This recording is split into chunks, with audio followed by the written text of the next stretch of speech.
আসসালামু আলাইকুম আমার দিনী ভাই ও বোনেরা। এমন একটা সময় ছিল আল্লাহর সাথে আমার কোনো সম্পর্ক ছিল না। দুনিয়ার বুকে আইসা খারাপ কাজে লিপ্ত ছিল। যখনই দেখছি দুনিয়া ক্ষণস্থায়ী আখেরাত চিরস্থায়ী, আমাদের রব একজন আছে, আমাদের প্রিয় নবী হযরত মুহাম্মদ সাল্লাল্লাহু আলাইহি সাল্লাম ভালো আমল করলে সুপারিশ করবে, তখন থেকে আর নাচ গান খারাপ কাজ ছাইরা তখন আমি নিজের দিনের উপর উঠতে চাই, আপনাদেরও দিনের দাওয়াত দিতে চাই।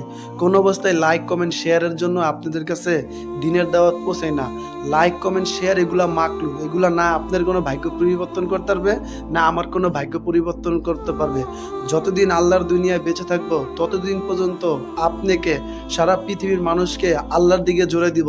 এর বিনিময় আমি আল্লাহর থেকে নিব। হাসরের ময়দানে আল্লাহ আমাকে নিজ হাতে বিনিময় দিবে, আল্লাহর কোরআন সাক্ষী। কিন্তু আমি যদি দুনিয়ার বুকে থাইকা আল্লাহ আল্লাহ রসুলের কথা, জান্নাত জাহান্নামের কথা বইলা কোনো অবস্থায় যদি একটা শস্য পরিমাণ দানা খুঁজি, কাল হাসরের ময়দানে আল্লাহর কাঠগড়ায় আসামি হয়ে আমার খাড়াইতে হবে।